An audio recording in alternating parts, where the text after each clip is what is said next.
My own mother looked me dead in the eyes across a crowded, high-end steakhouse and announced to our entire family that she wished I was never born. I did not cry. I did not scream or cause a scene. I just stood tall, looked at their shocked faces, and told them to consider their wish granted. "Live your lives as though there was never a daughter named Claire," I said. Then I dropped a single manila folder on the table that turned their luxurious fake lives into an absolute nightmare. The whole party froze as I walked out the door. The evening was supposed to be a celebration of my resilience. I am 35 years old, and for the past 5 years I have sacrificed my sleep, my social life, and my peace of mind to earn my Master of Business Administration. I did not take out loans. I did not ask for handouts. I paid for every single credit hour out of my own pocket while working grueling 60-hour weeks as a wealth manager at a top financial firm here in Atlanta. Getting through that program as a Black woman in a highly competitive, male-dominated industry took everything I had. I navigated corporate microaggressions by day and buried my face in financial textbooks by night. So when my mother Valerie offered to host a family dinner at Chop's Lobster Bar to celebrate my graduation, I foolishly allowed myself to believe that my family was finally ready to acknowledge my hard work. I should have known better. In my family, excellence was only celebrated if it belonged to my younger sister, Maya. Walking into the dimly lit mahogany-paneled dining room of the steakhouse, I could already feel the familiar weight of my family, us toxic dynamics settling over my shoulders. We were a party of 12, occupying a large circular table right in the center of the room. My father, Winston, sat at the head of the table, nursing a glass of scotch that cost more than my first car. He wore his custom-tailored suit, projecting the image of a flawless, wealthy patriarch to anyone who happened to glance our way. My mother sat to his right, draped in silk and pearls, surveying the room with the practiced arrogance of a woman whose entire identity revolved around social status and keeping up appearances at our local mega-arch. And then there was Maya. She sat directly across from me, dripping in designer labels, clutching the arm of her white husband, Connor. The family treated Connor like absolute royalty. Whenever he spoke, no matter how profoundly mediocre his opinions were, my parents hung on his every word. He had this irritating habit of using forced, culturally appropriated slang around us, trying far too hard to prove how comfortable he was in a Black family. Maya enabled his behavior completely, treating him like a trophy that elevated her own status. To my parents, Maya and Connor represented the perfect image of modern success. They lived in a sprawling 5-bedroom house in a gated suburban community, drove luxury leased vehicles, and posted their meticulously curated lives on social media every single day. From the moment we sat down, the disrespect was palpable. Nobody asked to see my diploma. Nobody asked about the senior partner track I was currently interviewing for at my firm. Instead, Connor immediately took charge of the wine list, ordering 3 bottles of a reserve Cabernet without even glancing at the prices. My aunts and uncles chimed in, ordering massive tomahawk steaks, lobster tails, and endless arrays of expensive side dishes. I sat quietly, sipping my water and eating a modest filt, watching my family treat my graduation dinner like their personal all-you-can-eat buffet. I tried to initiate conversation about my final thesis project, hoping to share a piece of the academic journey that had consumed my life for half a decade. I turned to my aunt and began explaining the economic forecasting model I had developed. But before I could finish my second sentence, my mother cleared her throat loudly. She picked up her crystal glass and tapped it lightly with her butter knife. The sharp, clear, ringing sound instantly commanded the table's attention. The low hum of conversation faded, and my family turned their faces toward Valerie. I felt a brief, foolish flutter of hope in my chest. I straightened my posture, preparing a modest smile, thinking that finally, after all the years of being pushed to the background, my mother was going to say she was proud of me. Valerie stood up, smoothing the front of her silk blouse. She raised her glass, looking past me entirely, and locked her glowing eyes on my sister. "I want to propose a toast," my mother announced, her voice carrying a theatrical warmth designed to attract the attention of the surrounding tables.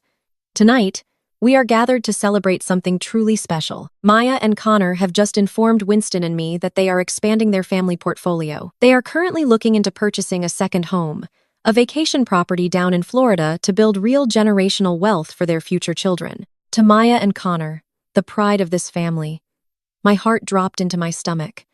I sat completely frozen as my father raised his scotch glass and cheered. My aunts and uncles clapped enthusiastically, offering loud congratulations. Maya offered a bashful, performative smile, resting her head on Connor's shoulder while he grinned and took a large gulp of the expensive wine he had just ordered. They were hijacking my graduation dinner to celebrate my sister U.S. imaginary real estate ventures. The utter humiliation washed over me, hot, suffocating.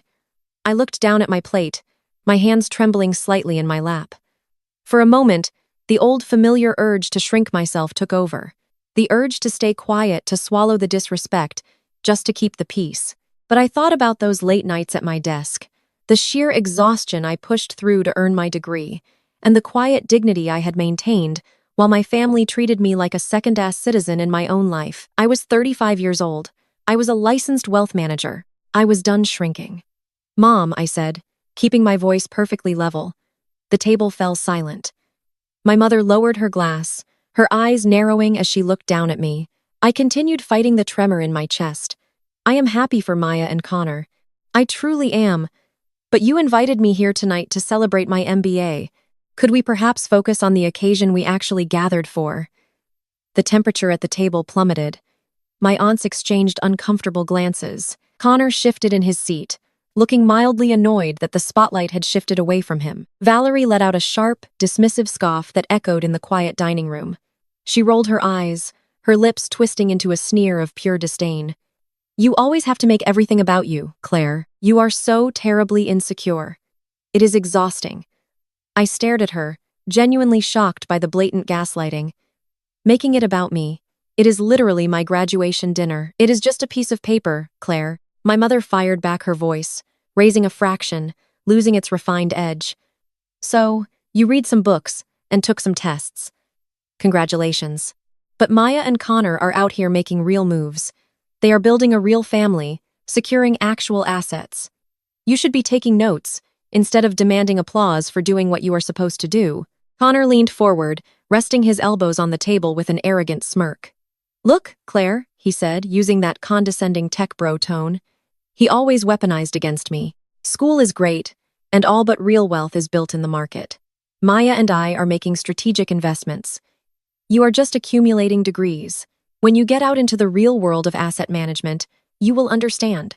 The absolute audacity of this man lecturing me on asset management took my breath away. He had no idea who he was talking to.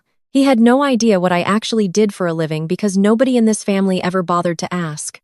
I knew exactly what Connor's strategic investments looked like, but I kept my mouth shut. I refused to give them the reaction they were so desperately trying to provoke. Before I could respond, the waiter approached our table. He carried a heavy black leather billfold. Without a word of hesitation, he walked directly past my father, bypassed Connor, and placed the billfold gently on the table right next to my water glass. I looked at the waiter, then looked across the table at my mother. Valerie was watching me with the look of supreme satisfaction. "Since you are the big, successful corporate woman now," my mother said, her tone dripping with venom, "we figured it was only right that you treat your family to dinner. Consider it a thank you for all the support we have given you over the years." I reached out and opened the leather folder. The printed receipt stared back at me and $247. They had deliberately ordered the most expensive items on the menu. They had celebrated. Maya praised Connor completely erased my achievement, and now they expected the single, supposedly bitter sister to foot the bill for her own humiliation. I looked around the table. My father was purposely looking the other way. My aunts were suddenly very interested in their empty dessert plates. Maya was hiding a smirk behind her napkin. I did some quick mental math. I reached into my designer tote bag and pulled out my wallet. I did not pull out my black corporate card. Instead, I withdrew 2 crisp $20 bills and a single $5 bill. I placed the $45 neatly on top of the receipt. "That covers my filth and my sparkling water, including a 20% tip," I said, my voice eerily calm. I closed the leather folder and slid it across the large circular table. It came to a stop right in front of Connor U.S. plate. "Since you are the one building generational wealth, Connor, you can cover the rest." The silence that fell over the table was absolute. Connor's arrogant smirk vanished instantly. He stared at the leather folder as if it were a venomous snake, his face flushing a deep mottled red.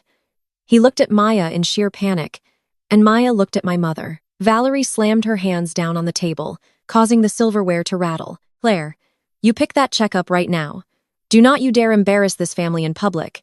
You are paying this bill." I picked up my purse and stood up, smoothing the front of my dress. "I am not paying for your disrespect, Mom. I am not funding Maya O lifestyle, and I am certainly not subsidizing Connor's delusions of grandeur." My mother lost whatever remained of her composure. The mask of the devout, perfect high society matriarch completely shattered.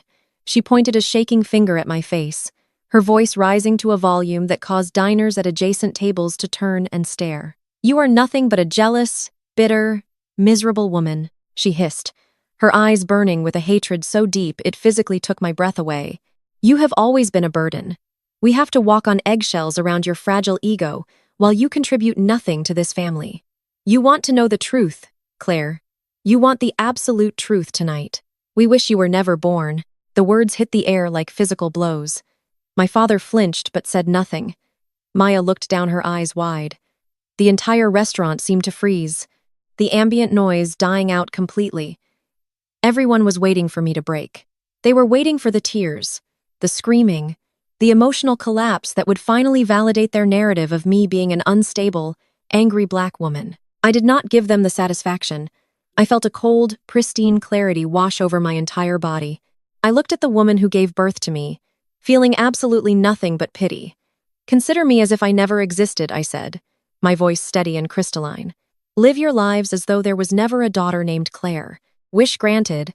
I reached into my tote bag one last time.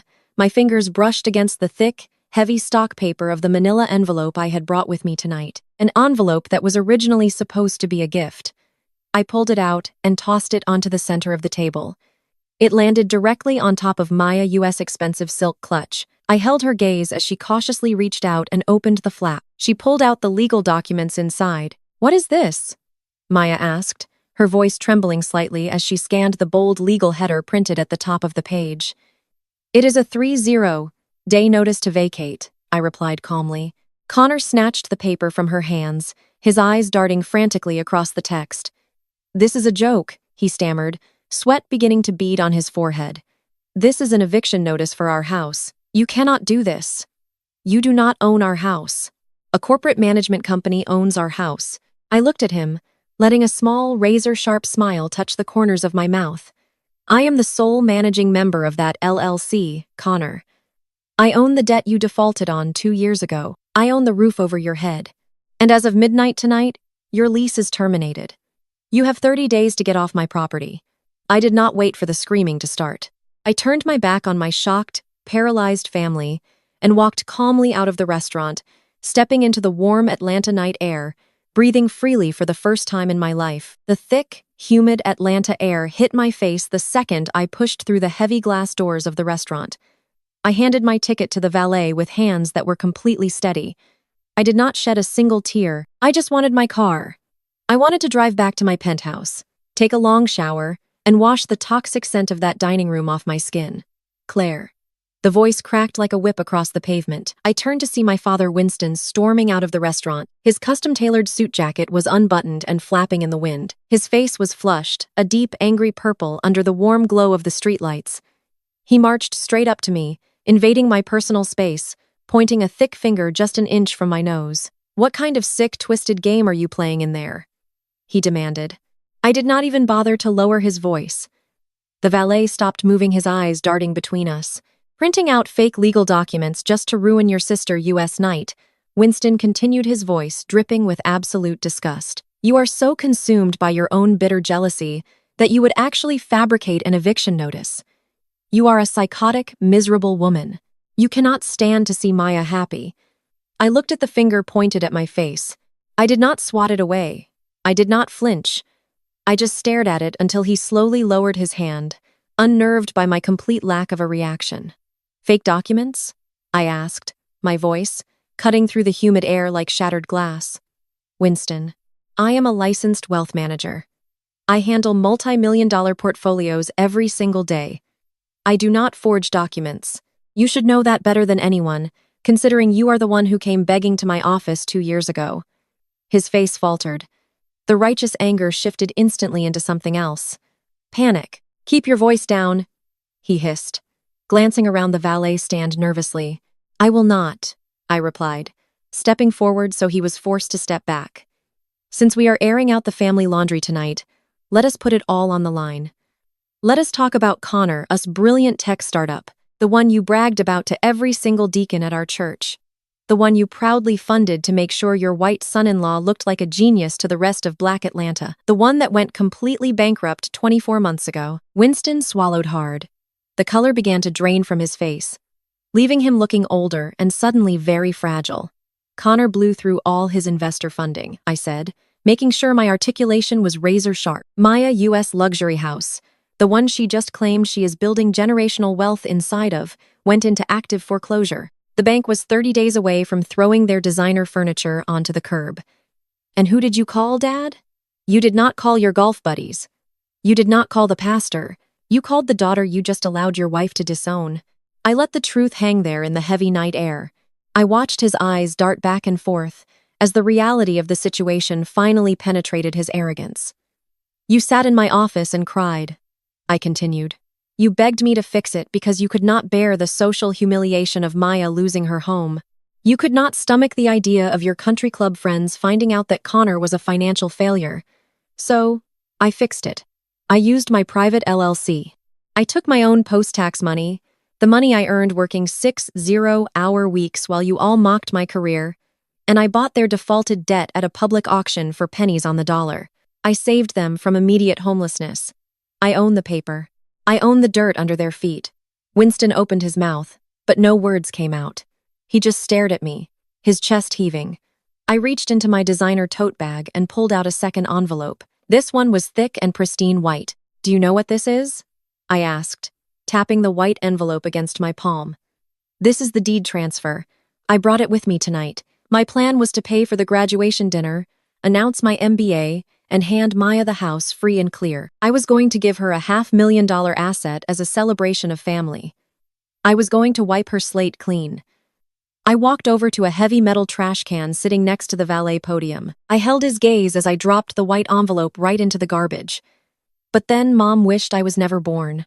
I said, my tone completely devoid of emotion, and Connor decided I was just a degree hoarder who needed to foot a $1,200 bill for a celebration that erased my existence. So the gift is candled.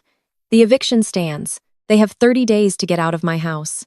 I expected shame. I expected my father to apologize to realize the sheer magnitude of what they had just thrown away because of their own petty cruelty. I expected him to beg for my forgiveness on behalf of my mother and sister. Instead, his posture stiffened. The panic vanished from his eyes, replaced immediately by an entitlement so deep and so toxic it made my stomach turn.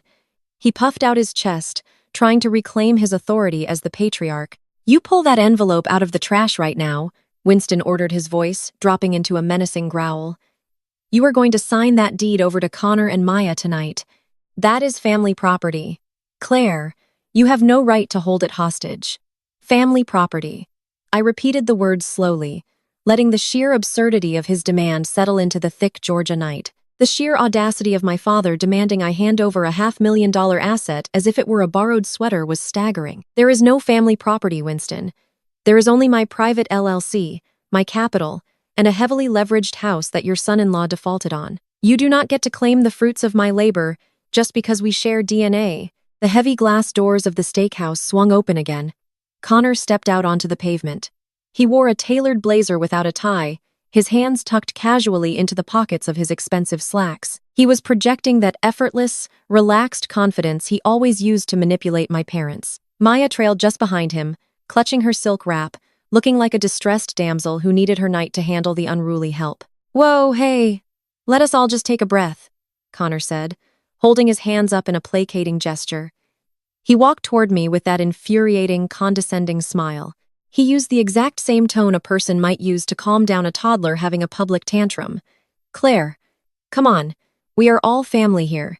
There is no need to make a huge scene and overreact like this. You are highly emotional right now because of the dinner, and I completely get it, but let us be rational. There it was.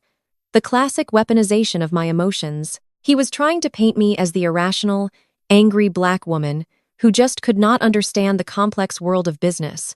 He wanted to minimize my perfectly calculated financial maneuver as a hysterical outburst. Overreacting, I felt the fire ignite in my chest, but I kept my voice freezing cold.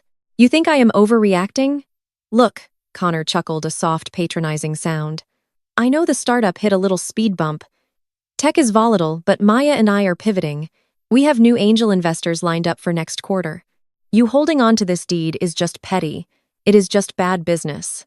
So why do not we go back inside, order some dessert, and we can draw up a quick transfer agreement? I will even let you keep a 5% equity stake for your trouble. He actually thought he could buy me off with a 5% stake in my own property. He thought he could use generic corporate buzzwords to intimidate me into handing over a house I owned outright. Connor, I said, stepping right into his line of sight, forcing him to drop the relaxed posture. You do not have angel investors.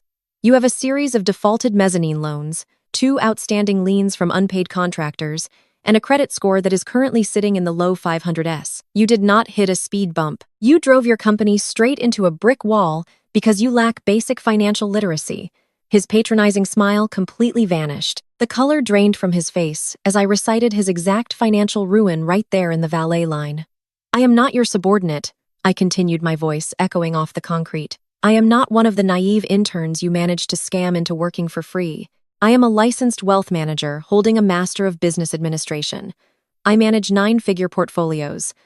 I know exactly what your debt-to-income ratio is because I hold the paper on your primary residence. Your liquidity is non-existent. You are not pivoting. You are broke. And more importantly, you are my tenant. Winston tried to step between us. Claire, you will not speak to him that way. I will speak to him exactly the way his creditors speak to him. I shot back, not breaking eye contact with Connor. Let me make this crystal clear so there is no confusion, no gaslighting, and no more delusions about generational wealth. The eviction notice you left on your plate is completely legal, fully processed, and actively ticking down. You have exactly 30 days to vacate my property. If you leave a single scratch on the hardwood floors, my legal team will sue you for damages. Maya finally spoke up, her voice trembling with manufactured tears. You cannot do this to me, Claire. My entire life is in that house. My church study group meets there. Where are we supposed to go? What am I supposed to tell people? Tell them the truth. Maya, I told my sister, feeling absolutely no pity for the woman who had spent my entire life stepping on my neck to elevate herself. Tell them your sister bought your house at a foreclosure auction because your husband is a fraud. You better start packing because the county sheriff will be at that front door on day 31 to escort you off the premises. Maybe you can move into the guest room at Mom and Dad Yu's house, assuming they can afford to feed you. The sound of heels aggressively clicking against the pavement made me turn my head. Valerie marched out of the restaurant. She had left her polite church-going persona completely behind in the dining room. Her eyes were dark, burning with a vindictive rage that made the hairs on the back of my neck stand up. She stormed past the valet, ignoring the small crowd of onlookers who had gathered to watch the wealthy family implode outside of the restaurant. She stopped right beside Winston, pointing a perfectly manicured finger directly at my chest. You listen to me, you ungrateful wretch. Valerie hissed, her voice shaking with raw malice. You think you hold all the cards because you bought one piece of property. You think you can disrespect your father, humiliate your sister, and threaten my family without consequences. You are not my family, I replied smoothly. You made that abundantly clear tonight. You just made the biggest mistake of your pathetic life, Valerie spat, stepping so close I could smell the expensive wine on her breath. You want to play the ruthless corporate executive? Fine. We will see how much power you really have by Monday morning. I promise you, Claire, by the time we are done with you, you will not have a job, you will not have a dime, and you will be begging us to take you back. She grabbed Winston by the arm and signaled for Maya and Connor to follow. We are leaving. I will not spend another second breathing the same air as this toxic mistake of a daughter. I stood my ground watching them pile into Winston U.S. luxury sedan. I did not flinch at the threat. I watched the tail lights of their car disappear into the Atlanta traffic, completely unaware of the absolute hell they were about to rain down on my life. I slid into the driver's seat of my car, letting out a breath I felt like I had been holding for 35 years. The adrenaline was still pumping through my veins, but my hands were remarkably steady. Before I could even put my car into drive, my cell phone lit up the dark interior. The caller ID flashed my father's name. I should have ignored it, but I pressed answer and put it on speaker. Winston's U.S. voice was deathly quiet. It was completely stripped of all the screaming and bluster from the parking lot. He sounded calculating and cold. He told me I had fundamentally misunderstood the power dynamics of the city we lived in. He asked if I remembered a man named Carlton Sterling. I did. Carlton was a senior board member at my wealth management firm and, more importantly, he was my father, a U.S. longtime golf partner at their exclusive country club. Winston explicitly outlined his plan right there on the phone. He told me that if I did not void the eviction notice and sign the house deed over to Connor by Monday morning, he was going to call Carlton. He promised to report me for unethical and predatory business practices. He said he would tell the board that I was illegally leveraging my financial expertise to exploit and extort my own family. He warned me that the financial sector relies entirely on trust and reputation, and he was more than willing to destroy mine. He promised to end the career I had just spent 5 years shedding blood, sweat, and tears to build. I listened to his entire threat without interrupting. When he finally finished breathing heavily into the receiver, I just shook my head. I told him he was bluffing. I reminded him of how deeply he cared about his image in our community. I told him he would never risk his own pristine public reputation by admitting to his elite country club friends that his golden white son-in-law was a bankrupt failure living in a foreclosed home. I told him he was too obsessed with keeping up appearances to ever expose his own financial mess just to spite me. I hung up the phone before he could respond. I switched my phone to Do Not Disturb, tossed it into the passenger seat, and drove out of the restaurant parking lot into the warm night. The entire weekend, I enjoyed the profound silence. I ordered expensive takeout, poured myself a glass of aged wine, and watched the Atlanta skyline from my penthouse balcony. I genuinely believed I had won. I thought my father was far too proud to ever let the world know his family was anything less than perfect. I severely underestimated the depths of their vindictiveness. I did not realize that they would gladly burn their own house to the ground as long as I was trapped inside the flames. Monday morning arrived crisp and bright. I dressed in my sharpest tailored suit, feeling a renewed sense of purpose and absolute clarity. The toxicity was finally cut out of my life, and I was ready to step into my new chapter as a fully credentialed corporate graduate. I walked into the soaring glass atrium of my financial firm. Holding my head high, I grabbed my usual morning coffee, greeted the security guards by name, and stepped into the elevator, riding it up to the executive floor. I approached the heavy glass doors of my department, mentally preparing for my morning client meetings. I pulled my lanyard from my pocket and tapped my employee keycard against the security scanner. The light blinked red. The scanner emitted a sharp, flat denial tone. I frowned, assuming it was a simple glitch with the magnetic strip. I rubbed the card against my jacket and tapped it again. Red light, denial tone. My stomach gave a sudden, uncomfortable lurch. Before I could tap the card a third time, the heavy glass doors were pushed open from the inside. Standing there was the head of human resources, flanked by my managing director. Neither of them was smiling. Their faces were set in grim, unreadable expressions that immediately made the blood freeze in my veins. The managing director did not offer a polite greeting. He did not say, "Congratulations on your graduation." He simply asked me to step into a private conference room immediately. There was a thick, suffocating tension in the air as I followed them down the hallway. The usual morning chatter of the trading floor seemed muted. I walked into the windowless conference room and the heavy door clicked shut behind me, sealing us in. Sitting in the exact center of the large mahogany table was a single printed document bearing the official letterhead of the firm. I did not need to read the fine print to know what it was. The bold text at the top was unmistakable. It was a formal notice of indefinite suspension pending a high-level internal investigation. Winston was not bluffing. He had actually made the call. I slid into the driver's seat of my luxury sedan and let out a breath. I felt like I had been holding for 35 years. The adrenaline from the confrontation was still pumping fiercely through my veins, but my hands gripping the leather steering wheel were remarkably steady. Before I could even put the car into drive, my cell phone lit up the dark interior of the cabin. The caller identification flashed the name of my father. I should have ignored it, but I pressed the answer button and placed the device on the center console speaker. The voice of Winston was deathly quiet. It was completely stripped of all the screaming and bluster he had just displayed in the parking lot.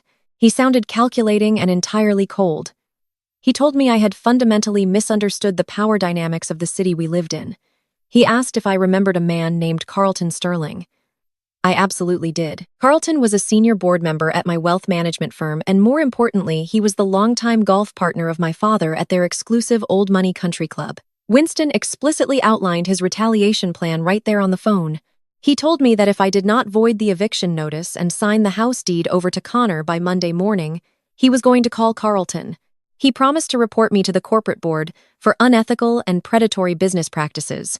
He said he would spin a story that I was illegally leveraging my financial expertise and insider knowledge to exploit and extort my own family members. I warned me that the entire financial sector relies on flawless trust and pristine reputation, and he was more than willing to destroy mine. He promised to permanently end the career I had just spent 5 grueling years shedding blood, sweat, and tears to build. I listened to his entire threat without interrupting him once. When he finally finished speaking, breathing heavily into the receiver, I just shook my head in the dark car. I told him he was bluffing. I reminded him of how deeply he cared about his flawless image in our prominent African-American church community. I told him he would never risk his own public reputation by admitting to his elite country club friends that his golden white son-in-law was a bankrupt failure, currently living in a foreclosed home. I told him he was far too obsessed with keeping up wealthy appearances to ever expose his own financial mess just to spite his eldest daughter. I hung up the phone before he could formulate a response. I switched my device to Do Not Disturb, tossed it into the passenger seat, and drove out of the restaurant parking lot into the warm Atlanta night. Throughout the entire weekend, I enjoyed the profound and beautiful silence. I ordered expensive takeout from a local bistro, poured myself a generous glass of aged wine, and watched the city skyline from my penthouse balcony. I genuinely believed I had won the war. I thought the pride of my father was far too immense to ever let the corporate world know his family was anything less than picture perfect. I severely underestimated the depths of their vindictiveness. I did not realize that they would gladly burn their own house to the ground as long as they could ensure I was trapped inside the flames. Monday morning arrived crisp and bright. I dressed in my sharpest tailored suit, feeling a renewed sense of purpose and absolute clarity. The toxicity was finally cut out of my life, and I was ready to step into my new chapter as a fully credentialed corporate executive. I walked into the soaring glass atrium of my financial firm. Holding my head high, I grabbed my usual morning coffee, greeted the security guards by name, and stepped into the elevator, riding it all the way up to the executive floor. I approached the heavy glass doors of my department, mentally preparing for my morning client meetings. I pulled my lanyard from my pocket and tapped my employee keycard against the security scanner mounted on the wall. The light blinked red. The scanner emitted a sharp, flat denial tone.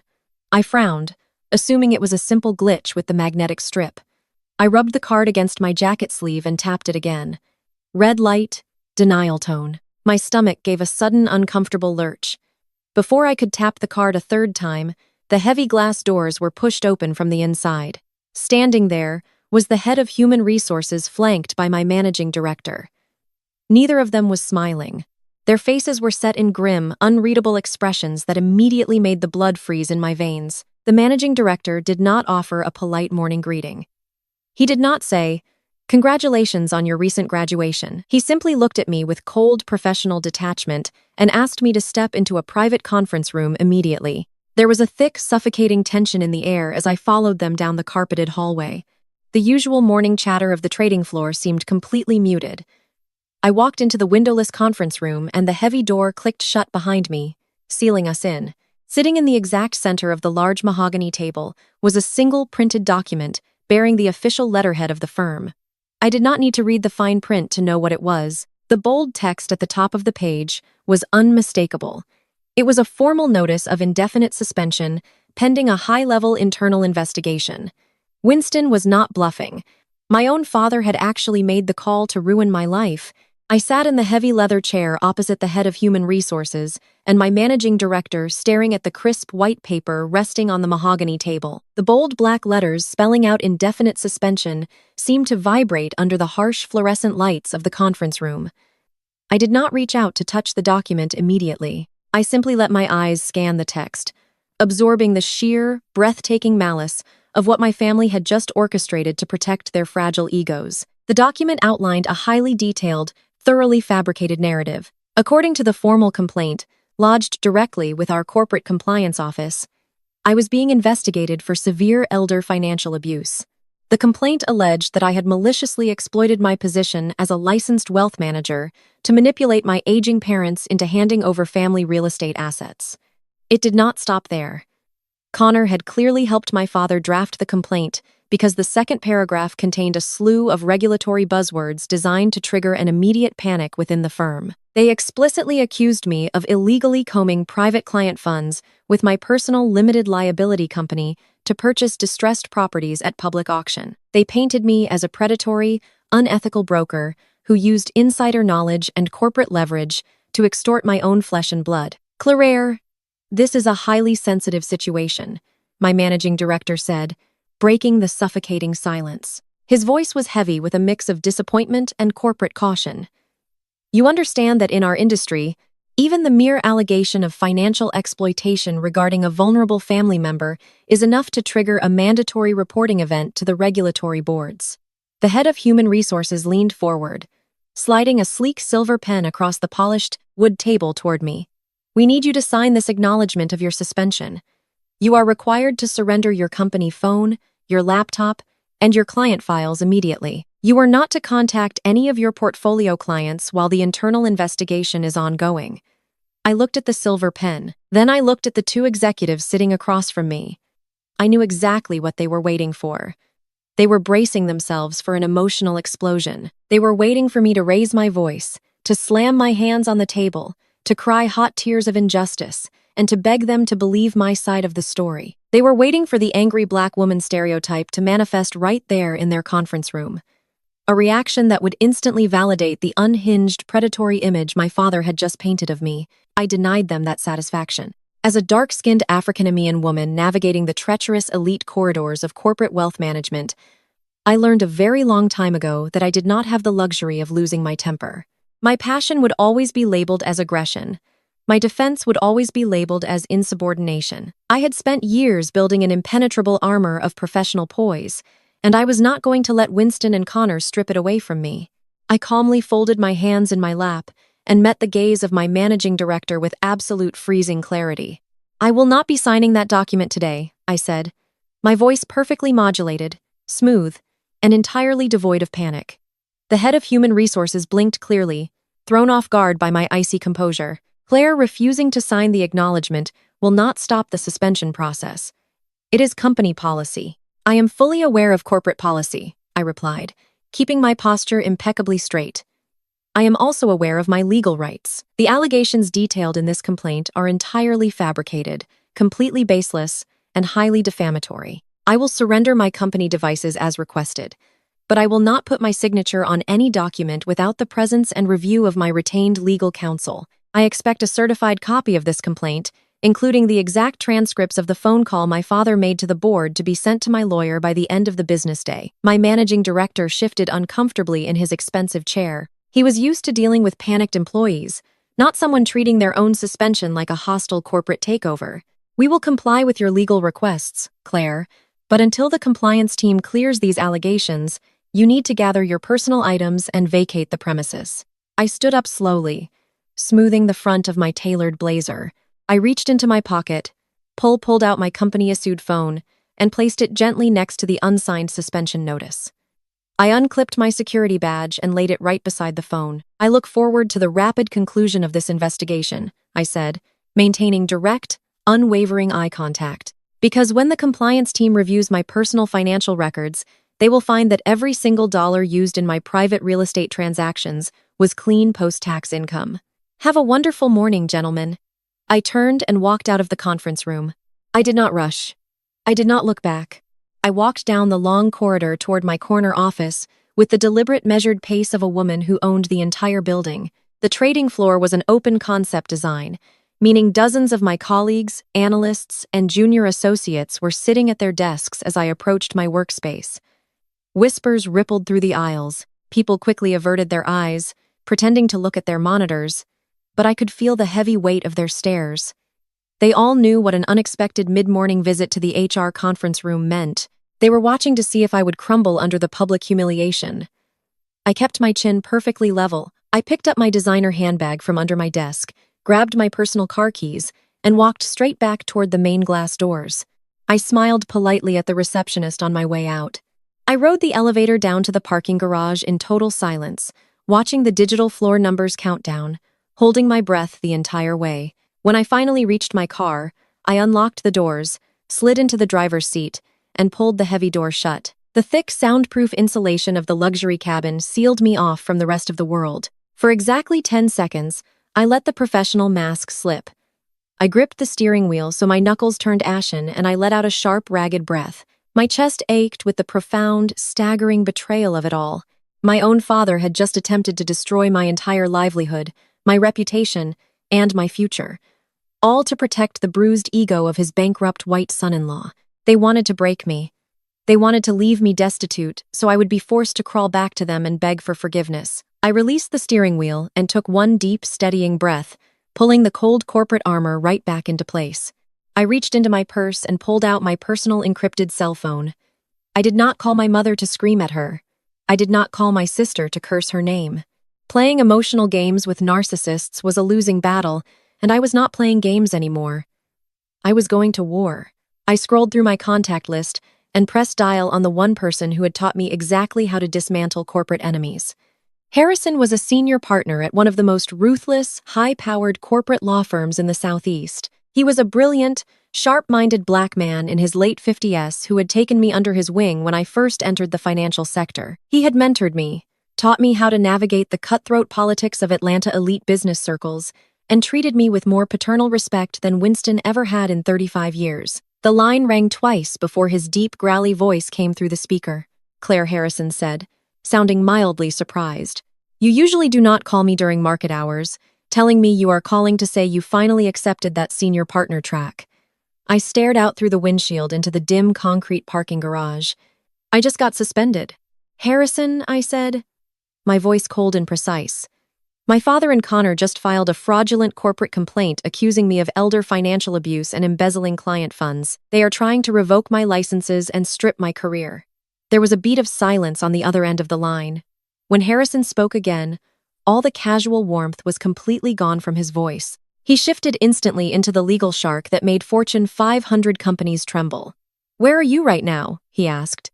"I am sitting in the parking garage of my firm." I refused to sign their paperwork and invoked my right to counsel. "Good girl," Harrison said smoothly. "Do not say another word to anyone at that firm. Start your engine drive straight to my office and bring every single private financial record you have on that foreclosed property. We are going to bury them." Harrison slid his sleek silver laptop across the glass desk, so the high-resolution screen faced me directly. I rested my hands on the cool glass, steadying myself before I typed in my credentials. As a licensed wealth manager, my credit score was my absolute lifeblood. I monitored my public financial footprint with meticulous, borderline obsessive precision. But Harrison had just instructed me to pull a comprehensive deep-dive background credit report, the kind used for high-level federal clearances, pulling data from the deepest archives of all 3 major credit bureaus. I logged into the portal and hit submit. The loading circles spun on the screen for exactly 3 seconds. When the dashboard finally materialized, the crisp white background illuminated a financial nightmare that made the breath completely vanish from my lungs. I stared at the numbers, my mind struggling to process the impossible mathematics glaring back at me. My pristine credit history was stained with massive bleeding red derogatory marks. I clicked into the detailed breakdown and felt a cold, toxic dread wash over my entire body. There were 3 premium-tier credit lines, all completely maxed out to their absolute limits. Sitting right beneath them was a massive defaulted signature loan. I looked at the total outstanding balance. It was over $150,000 in unpaid neglected debt. None of these accounts belonged to me. I had never seen them before in my life. I had never received a single piece of mail, a single phone call, or a single alert regarding their existence. I leaned closer to the glowing screen, tracing my finger along the origination dates of the fraudulent accounts. Every single one of them had been opened exactly 5 years ago, right in the middle of September. I stared at that specific month and year, and the final devastating puzzle piece clicked into place. The realization hit me with the force of a physical blow. It was late summer, 5 years ago. That was the exact same time frame Valerie and Winston were busy planning the social event of the decade. That was the month of Maya and Connor U.S. wedding. The memories of that lavish, absurdly extravagant weekend came rushing back to me in sickening detail. I remembered the exclusive country club venue that Winston had rented out. I remembered the imported floral arrangements cascading down the grand staircase, the live string quartet playing during the cocktail hour, and the custom designer gown Maya wore as she floated down the aisle toward her mediocre white husband. I remembered my mother Valerie strutting around the reception hall in her custom silk dress, bragging loudly to the church pastors and the local politicians about how they had spared absolutely no expense for their golden daughter. They told everyone in our affluent African-American social circle that they paid for the entire wedding in cash, straight from Winston U.S. Logistics Company. It was a complete and utter lie. There was no cash. There was no successful logistics company. There was only my stolen identity. They had funded my sister U.S. fairy tale wedding by financially bleeding me dry in the dark. My own parents had stolen my social security number, a number they had memorized since I was a child. They had forged my signature on digital banking applications. They had set up ghost email addresses to intercept the paperless billing statements, so I would never be notified. They actively leveraged my impeccable hard-earned credit score to secure the capital they did not actually have just to buy a temporary illusion of wealth. The profound depth of the betrayal anchored me to the heavy leather chair. This was not just standard parental favoritism. This was not just emotional neglect or passing remarks at a dinner table. This was a calculated, predatory, and devastating crime. My mother and father had actively victimized me. They sacrificed my financial future, my career stability, and my legal standing just to impress their country club friends and bankroll a lavish lifestyle for Maya and Connor. They knew exactly what they were doing. They knew I was climbing the corporate ladder. They knew a default of this magnitude could eventually trigger a compliance audit and strip me of my licenses. They simply did not care. To my parents, I was never a daughter. I was nothing more than a disposable resource to be exploited. I looked up from the glowing laptop screen and met the eyes of my mentor. Harrison did not offer any empty, hollow words of comfort. He did not reach across the table to pat my hand or tell me that everything was going to be fine. He looked at the astronomical dead on the screen, looked at the origination dates, and leaned back in his chair. He took a slow, deliberate sip of his black coffee. His expression was dangerously calm, bearing the look of an apex predator who had just smelled blood in the water. "We are not just dealing with a standard corporate defamation suit anymore," Harrison said, his deep voice rumbling with absolute certainty. "This is felony identity theft. This is first-degree wire fraud. Your parents just handed us the exact ammunition we need to put them in federal prison." I sat there, processing the sheer magnitude of the incoming war. A profound, icy resolve settled over my heart, freezing any lingering traces of familiar loyalty. I was ready to authorize Harrison to draft the police reports right then and there. I was ready to watch the authorities place Valerie and Winston in handcuffs. But before I could even open my mouth to speak, a sharp metallic ping echoed through the quiet office. The notification sound came from Harrison U.S. desktop computer because he was a brilliantly paranoid attorney. He had set up a comprehensive legal alert system on my private limited liability company the moment I sat down in his office. The system was designed to instantly track any and all municipal activity regarding the deed to the foreclosed house currently occupied by Maya and Connor. Harrison set down his coffee mug and clicked the notification. His dark eyes scanned the incoming email from the county clerk U.S. office. A sharp, humorless laugh escaped his chest. He turned his large monitor around so it faced me directly. Connor was apparently in a blind, desperate panic about the 30-day eviction notice I had dropped on his dinner plate. Instead of packing his bags and looking for a cheap apartment, the man had actually doubled down on his own arrogant stupidity. The digital notification clearly showed that Connor had just attempted to file a quitclaim deed with the county courthouse. I was trying to illegally and forcefully transfer the ownership of my $500,000 property directly into his own name to block the eviction process. And resting right at the bottom of the scanned digital filing plain as day was my blatantly forged signature. Harrison and I stared at the digital signature glowing on his computer monitor. Connor had actually done it. In a desperate and panicked attempt to stop a perfectly legal 30-day eviction, a mediocre white man with absolutely zero financial literacy had committed a major felony right in broad daylight. He had downloaded a generic quitclaim deed template from the internet, filled in the legal information for my private, limited liability company, and slapped a horrific, clumsy imitation of my signature right on the bottom line. It was so insulting, so spectacularly arrogant that I did not even feel anger anymore. I just felt a deep chilling sense of anticipation. Harrison locked his eyes on the screen and let out a low, rumbling laugh. He looked at me and told me that when your enemy is actively drowning, you do not throw them an anvil. You just sit back on the shoreline and watch them drink the water. We already had my parents dead to rights on identity theft and massive wire fraud. Now, we had Connor cornered on felony forgery, but we were not going to strike yet. We were going to let them get completely comfortable. By Wednesday afternoon, the internal compliance team at my wealth management firm called me back into the executive conference room. The atmosphere was completely different this time. The managing director looked deeply apologetic, almost embarrassed to be sitting across from me. My financial paper trail was absolutely flawless. I had handed their auditors perfectly documented tax returns, official business registration papers, and legally binding auction receipts. There was absolutely no elder abuse, no commingled client funds, and zero predatory practices. The corporate board saw the complaint filed by my father for exactly what it was.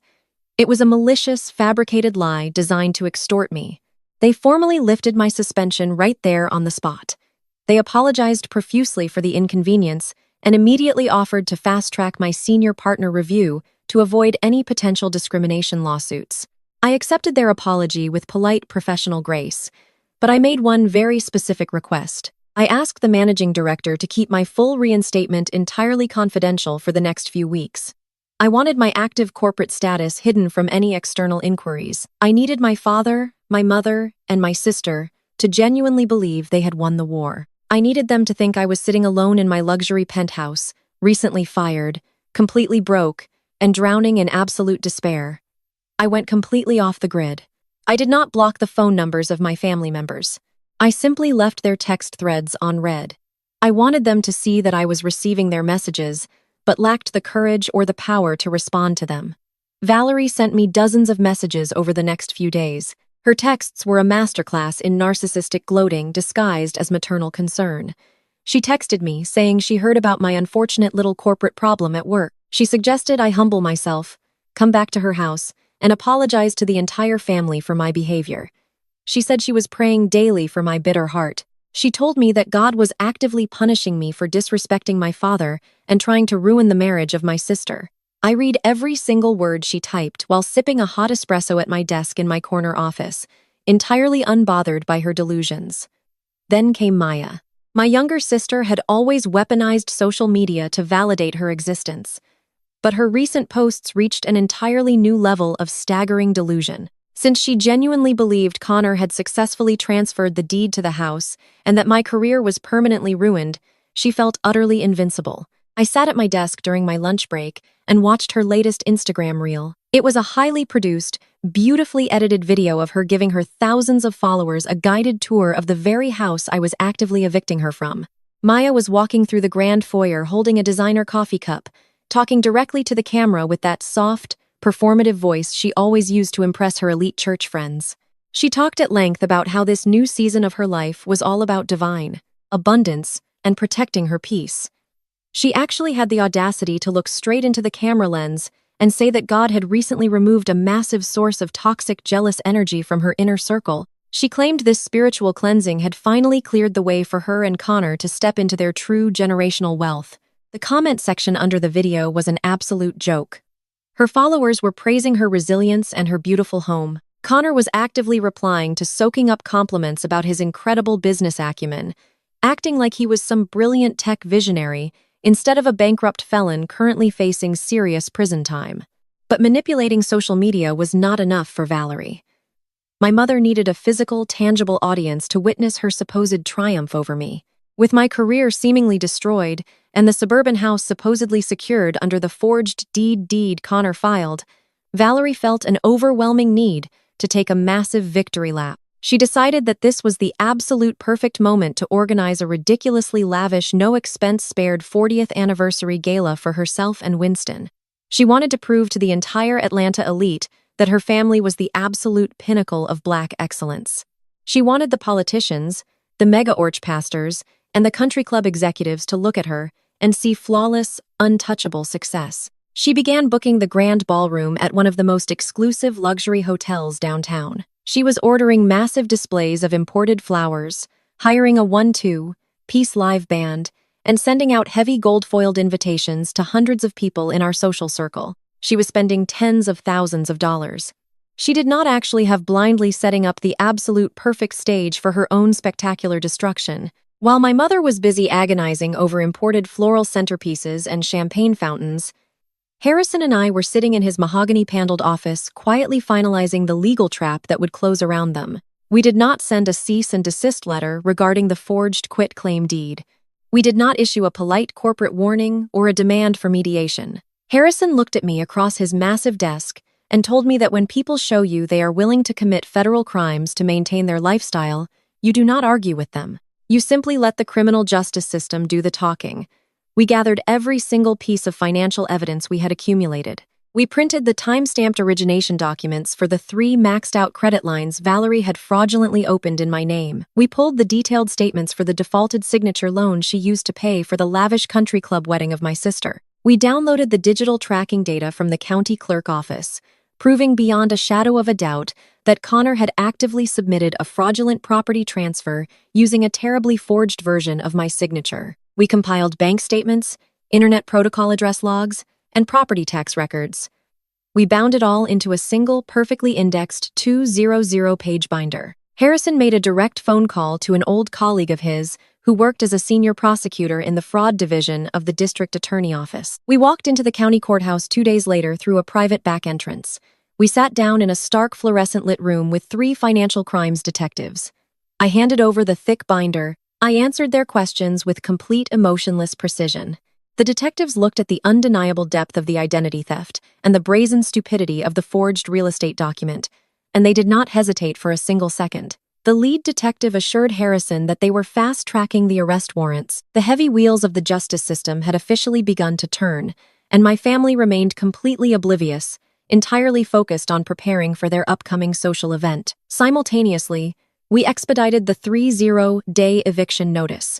Because Connor had attempted to file a fraudulent quitclaim deed to block the legal process, Harrison was able to petition the housing court for an emergency ruling. The judge reviewed the forgery evidence and granted an immediate writ of possession. The county sheriff was officially scheduled to execute the lockout at the stroke of midnight on the exact weekend of my parents' anniversary gala. The timing was so perfectly poetically flawless that I could not have orchestrated it better if I had tried.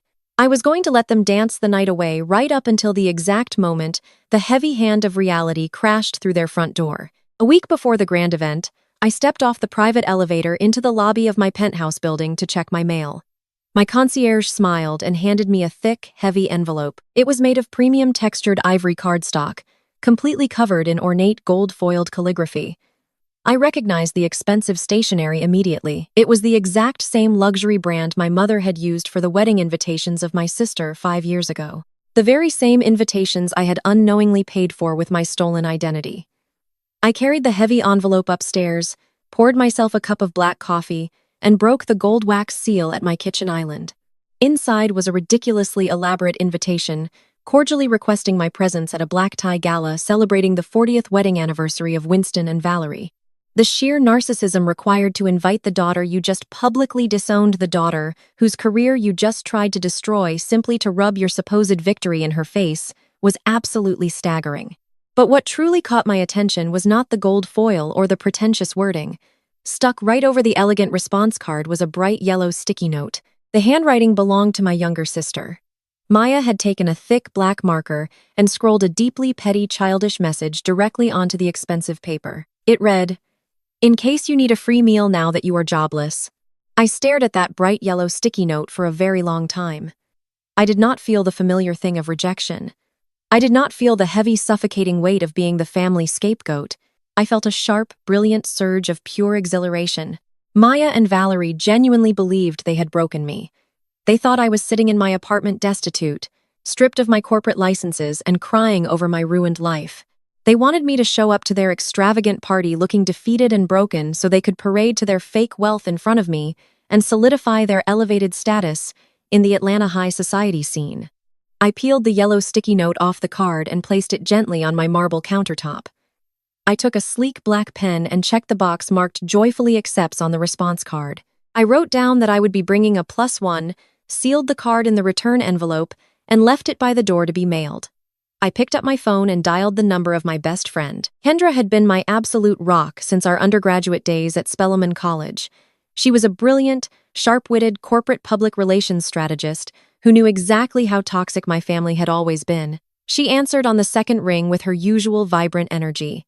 "Clear your schedule for next Saturday night," I told her, my voice buzzing with electric anticipation. "We are going to a massive anniversary gala at the Four Seasons Hotel." Kendra paused on the other end of the line. She knew exactly whose anniversary was coming up. "Are you absolutely out of your mind?" she asked, her voice raising in disbelief. "Why on earth would you walk back into the lion den after those people just tried to end your career and steal your property?" "Because they think they killed the lion," I replied smoothly, "and they are about to throw a massive party to celebrate my demise. I need you to go to Phipps Plaza today, buy the most stunning, show-stopping, unapologetically expensive evening gown you can find. I am wearing my emerald silk dress. We are going to walk into that grand ballroom looking like absolute royalty." Kendra let out a low melodic laugh that told me she completely understood the assignment. She lived for moments of poetic justice just as much as I did. "What exactly are we celebrating, Claire?" she asked, her tone shifting from concern to pure excitement. "We are celebrating the end of an era," I said. "We are celebrating the exposure of a fraud." I hung up the phone and walked into my home office. I pulled my heavy designer leather briefcase from the top shelf of my bookcase. I did not pack it with business contracts or daily client portfolios. I packed it with high-resolution, legally certified copies of the finalized eviction notice. I packed it with the official bankruptcy filings of my father. I packed it with the signed police reports detailing the massive identity theft and the felony forgery committed by Connor. I snapped the golden brass locks of the briefcase shut, sealing the absolute destruction of their fake empire inside. I was ready. The drive to the Four Seasons Hotel in downtown Atlanta was the most peaceful car ride of my entire life. I sat in the plush leather back seat of Harrison U.S. chauffeur vehicle, watching the city lights blur past the tinted windows. I wore a custom emerald silk gown that cascaded perfectly to the floor, paired with minimal gold jewelry. I did not want to look flashy. I wanted to look expensive, untouchable, and completely unbothered. Kendra sat beside me in a stunning sapphire dress, radiating the kind of fierce, protective energy only a best friend of 15 years can provide. Harrison sat across from us in a bespoke charcoal tuxedo, looking exactly like the ruthless legal shark he was. Resting on the seat between us was my heavy leather briefcase. It was the only accessory I truly needed tonight. When the chauffeur pulled up to the grand entrance of the hotel, the valet immediately rushed forward to open our doors. We stepped out into the humid evening air and walked into the sprawling marble-floored lobby. We bypassed the standard elevator banks and took the grand sweeping staircase up to the main ballroom level. I could hear the music echoing down the corridor before we even reached the doors. It was a live 1-2-piece jazz band playing smooth, sophisticated covers of classic rhythm and blues hits. As we approached the entrance, I handed my name to the immaculately dressed hostess managing the guest list. She ran her finger down the heavy cardstock, found my name, and blinked in surprise.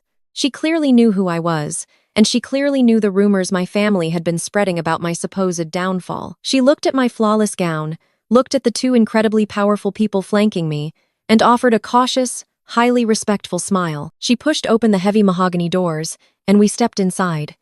It was an absolute masterclass in financial delusion. Valerie had spared absolutely zero expense to prove her non-existent wealth to the city. The massive ballroom was draped in floor-to-ceiling white silk. There were towering 6-feet-tall floral arrangements of imported white orchids on every single table. A massive cascading champagne fountain anchored the center of the room. Photographers roamed the floor, snapping pictures of the guests. The room was packed with exactly the kind of people my parents worshipped.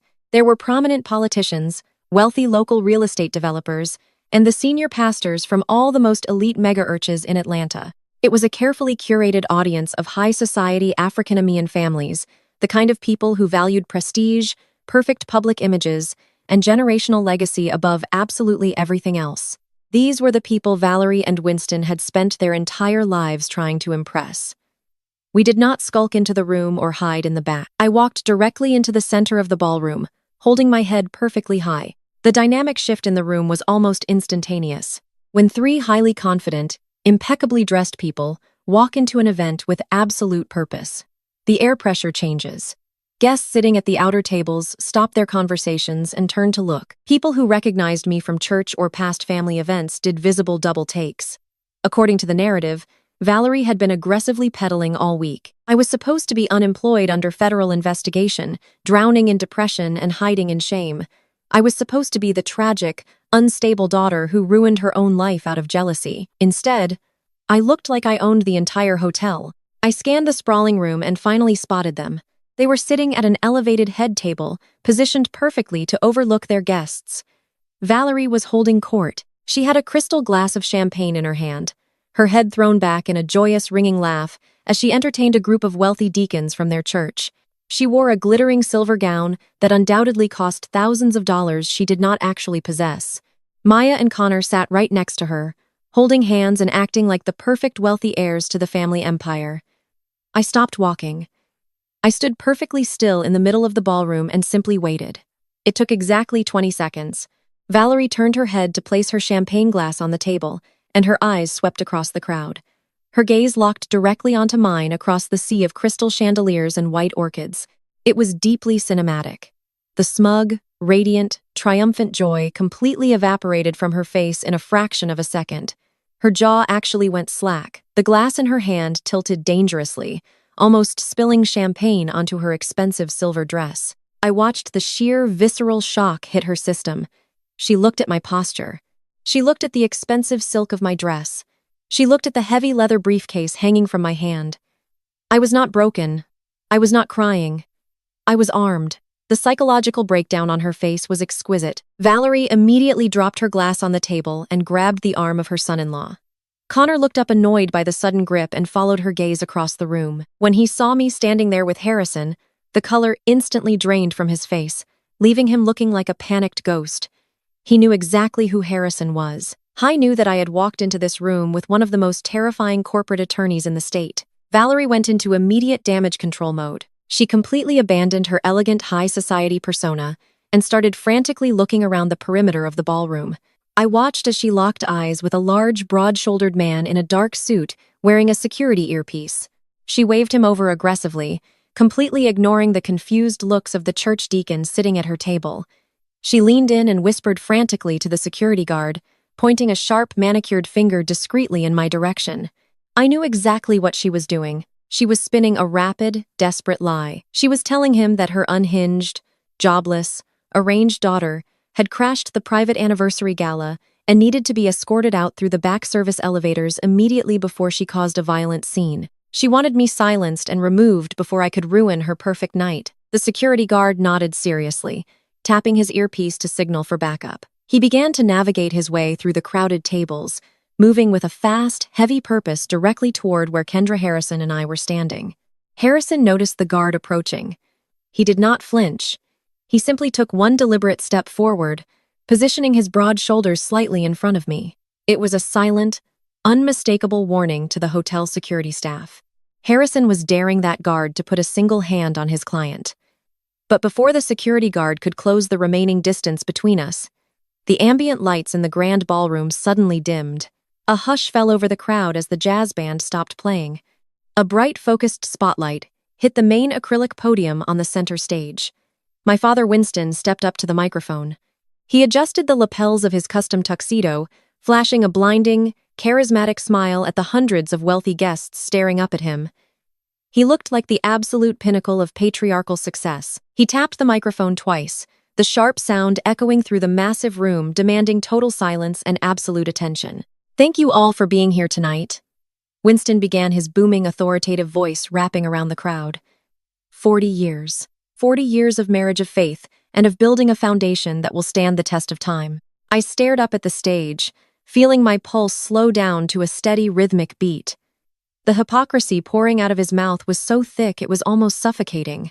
When Valerie and I started out, we had nothing but a vision and our trust in the Lord. Winston continued, spreading his hands wide to embrace the audience. We knew that success is not just about the money you make. It is about the legacy you leave behind. It is about building true generational wealth, maintaining unbreakable family values, and setting an example of integrity for our children to inherit. He actually had the audacity to say the word integrity into a microphone while standing in a room paid for by my stolen identity. He was lecturing a room full of pastors and business elites about generational wealth, while his own logistics company was completely bankrupt and his son-in-law was facing felony forgery charges. The crowd erupted into polite, reverent applause. People were nodding their heads, taking sips of their champagne, completely buying into the fraudulent narrative of the perfect, faithful, affluent black family. I looked at Kendra. She gave me a single slow nod, her eyes shining with anticipation. I looked at Harrison. He unbuttoned his suit jacket, cleared his throat, and gave me a faint approving smile. I looked down at the heavy leather briefcase in my hand. I unclasped the twin golden brass locks. The sharp metallic clicks were drowned out by the applause of the crowd, but to me they were the loudest sounds in the entire room. I did not wait for the security guard to reach me. I did not wait for Winston to finish his grand speech. I gripped the handle of my briefcase, stepped around Harrison, and began my long, deliberate walk directly toward the center stage. It was time to introduce Atlanta to the real Winston and Valerie. The heavy security guard, Max, his large hand reaching out to grab my arm and drag me out of the ballroom. He never even made contact. Harrison stepped effortlessly into his path, blocking the guard with nothing but his imposing height and a freezing, authoritative glare that practically screamed a multi-million-dollar corporate lawsuit. The guard hesitated for just a fraction of a second, and that was all the time I needed. I glided past them both, lifting the hem of my emerald silk gown as I confidently ascended the 3 short steps onto the center stage. Winston was mid-sentence, his deep baritone voice still echoing through the ballroom speakers, talking about the grace of God and the value of hard work. When he registered my presence standing right beside him in the blinding spotlight, the words died in his throat. His jaw snapped shut. The professional, charismatic smile dropped from his face, replaced by naked, unadulterated terror. He gripped the edges of the clear acrylic podium, his knuckles turning white. Before he could recover his wits or signal for help, I reached out and gently but firmly took the wireless microphone right out of his hand. He was too stunned to resist. I turned to face the sea of guests. Hundreds of eyes were locked on me. I did not scowl. I did not raise my voice. I channeled every single ounce of professional executive poise I had perfected over the last decade. I looked out at the prominent pastors, the elite politicians, and the wealthy business developers of Atlanta, and I offered them a warm, brilliant smile. "Good evening, everyone," I said, my voice carrying clearly across the massive room. "For those of you who might not know me, my name is Claire. I am the eldest daughter of Winston and Valerie. I know I am not on the official program tonight, but considering the theme of this beautiful evening is generational wealth and family legacy, I simply could not sit by without saying a few words to honor my parents." The heavy tension in the room instantly diffused. The guests smiled completely unaware of the looming destruction. They assumed this was a beautiful, unplanned tribute from a loving, successful daughter. Down at the head table, Valerie looked like she might actually pass out. She was gripping the edge of her table so hard her arms were shaking. Maya and Connor sat entirely petrified, their eyes wide with panic. My father was just up here talking about the foundation he and my mother built over the last 40 years. I continued pacing slowly across the stage, owning the space entirely. They have spent their entire lives cultivating an image of flawless success. They have taught my sister and me that in our community, excellence is not just encouraged, it is required. They have shown us the true cost of maintaining a luxury lifestyle, the deep sacrifices that must be made to ensure the world looks at our family and sees nothing but pure, untouchable black excellence. I let a soft round of applause roll through the audience for a moment. Then my smile faded at just a fraction, shifting into something dangerously sharp. I locked eyes with my mother. "But the thing about generational wealth," I said, my tone dropping an octave, becoming crisp and highly clinical, "is that it requires absolute transparency to survive. It requires actual capital, not just the illusion of it. You cannot build a legacy on stolen foundations, and you certainly cannot fund it by sacrificing your own children to keep up appearances." The ballroom went deathly quiet. The polite smiles vanished from the faces of the pastors and the politicians. People leaned forward in their seats, sensing the sudden drastic shift in the atmosphere. The air felt heavy, charged with electricity. Winston finally snapped out of his paralyzed state. He lunged toward me, whispering frantically off microphone for me to shut my mouth and get off his stage. I expertly stepped out of his reach, turning my body so he was forced to stop or risk tackling me in front of hundreds of his peers. I looked past the sea of tables, past the towering white orchid centerpieces, straight toward the audiovisual booth at the far back of the room. Kendra was standing right there holding my encrypted cell phone in her hand. She met my gaze across the distance. I gave her one single definitive nod. Kendra plugged the connection cable directly into the main projector system of the hotel. The smooth jazz background music cut off with a harsh static pop. The house lights dimmed entirely. The three massive presentation screens hanging behind the stage, which were previously displaying an elegant golden monogram of my parents' names, suddenly flickered to life. The trap was officially sprung. The digital projectors hummed as they synced with my phone. The massive screens hanging above the stage, which had just displayed an elegant golden monogram of my parents' names, suddenly flashed bright white. High-resolution legal documents appeared in glaring black and white text. The stark contrast against the opulent white silk draping of the ballroom was incredibly jarring. Winston turned around, squinting against the bright glare of the projector. I watched his eyes track the bold text at the very top of the first document. He physically stumbled backward, his shoulder bumping hard into the clear acrylic podium. I raised the microphone to my lips. My voice echoed through the silent ballroom, crisp, corporate, and completely devoid of mercy. To truly understand generational wealth, I said, making direct eye contact with the high-profile investors sitting in the front row, we must first examine our actual assets. Let us look at the primary residence of Maya and Connor. This is the luxury estate my mother proudly boasts about at church every single Sunday. The first document on the screen was the finalized court-ordered eviction notice.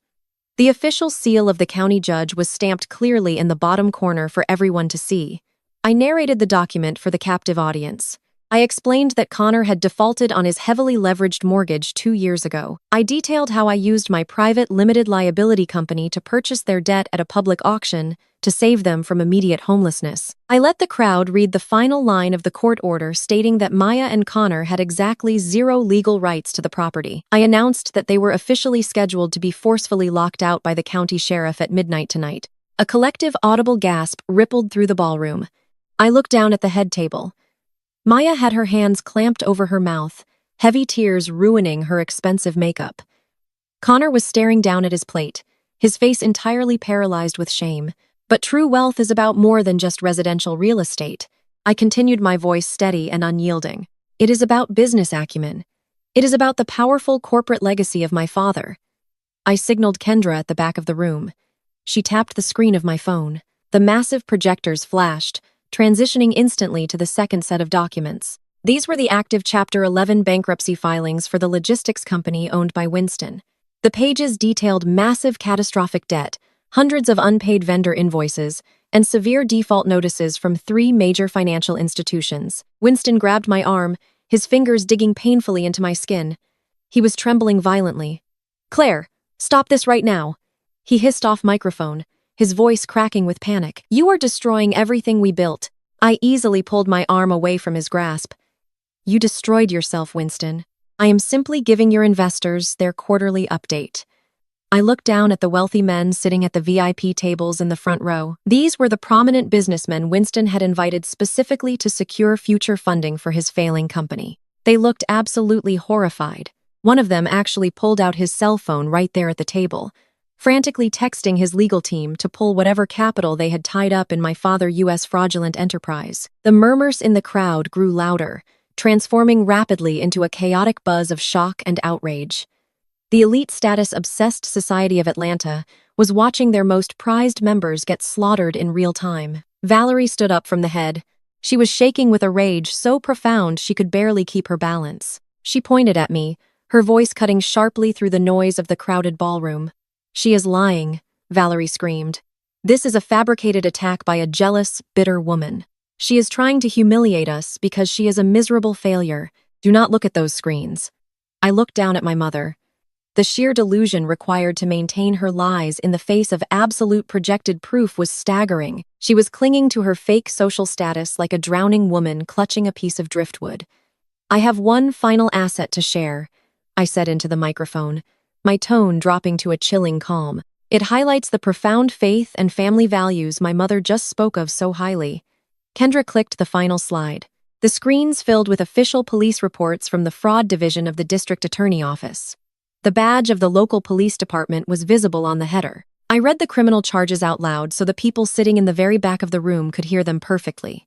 I detailed how Valerie had actively stolen my identity, opened 3 premium credit lines, and defaulted on a massive signature loan just to fund the extravagant country club wedding of Maya. I explained how my own parents purposely bled my financial future dry to buy a temporary illusion of wealth to impress their friends. Then I moved to the second police report. I explained how Connor, in a desperate last-minute bid to stop his legal eviction, had committed felony forgery. He had submitted a fake quit-claim deed to the county clerk office, complete with a horribly falsified version of my signature, attempting to steal my property outright. The ballroom descended into pure, unadulterated chaos. Prominent pastors were shaking their heads in absolute disgust. Wealthy socialites were whispering frantically to each other behind their hands. The flawless, untouchable facade of my family had disintegrated completely. They were entirely exposed to their entire community as thieves, frauds, and predators. Valerie collapsed back into her chair, covering her face to hide her shame. Maya was sobbing uncontrollably, her tears dropping onto her expensive silk dress. Connor looked like he was about to be physically sick right onto the imported white orchid centerpieces. Winston stood completely frozen on the stage beside me, his entire world burned to absolute ashes. I lowered the microphone and set it gently on the acrylic podium. The execution was flawless. I had taken back my power, my narrative, and my peace. Then the heavy double doors at the very back of the grand ballroom swung open with a resounding, violent crash. The sharp flashing red and blue lights of multiple police cruisers reflected against the large venue windows, piercing through the dark night outside. The wailing sound of heavy sirens echoed loudly from the street below, cutting through the noise of the panicked guests.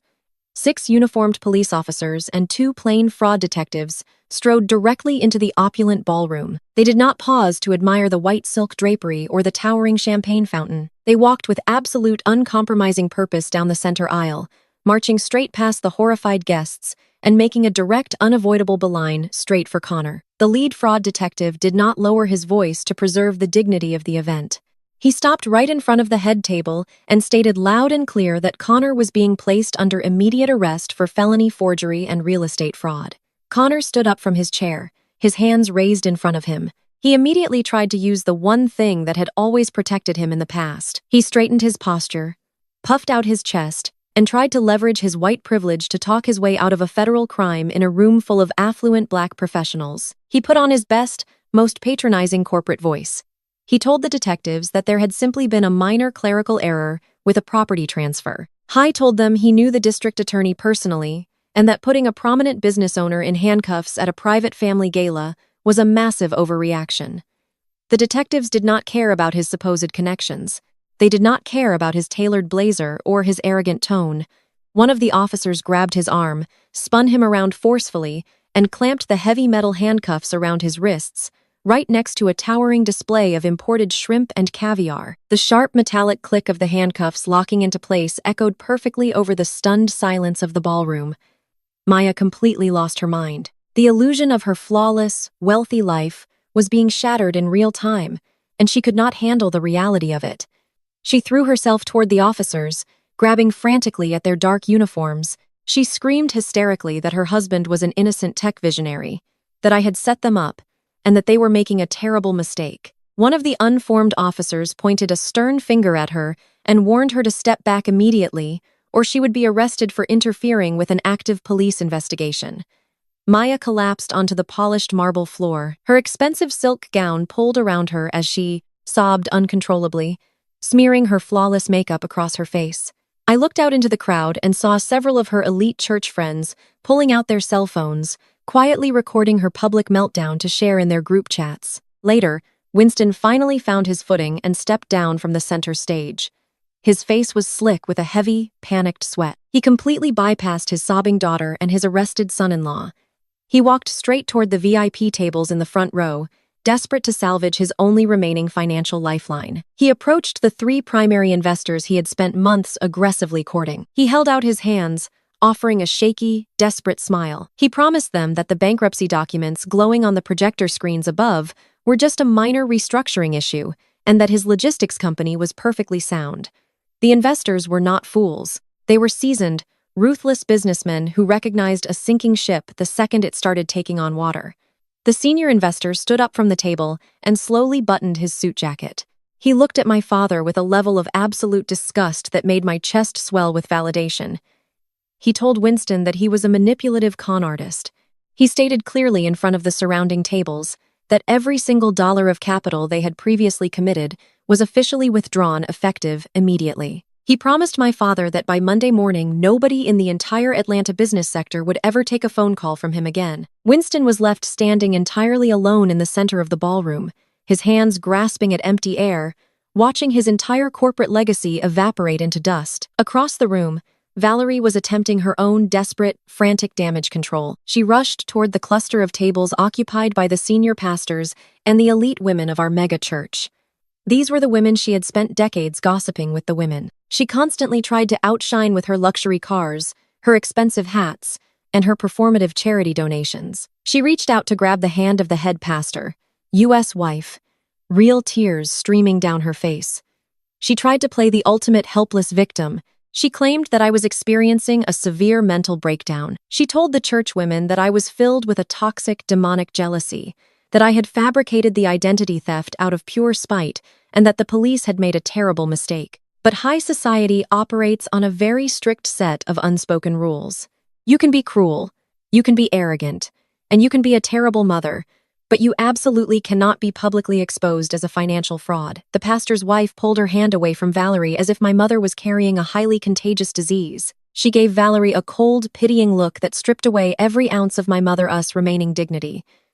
"We will pray for your family, Valerie," the pastor-us wife said quietly. Then she picked up her designer clutch and turned her back completely. The other church members at the table immediately followed suit.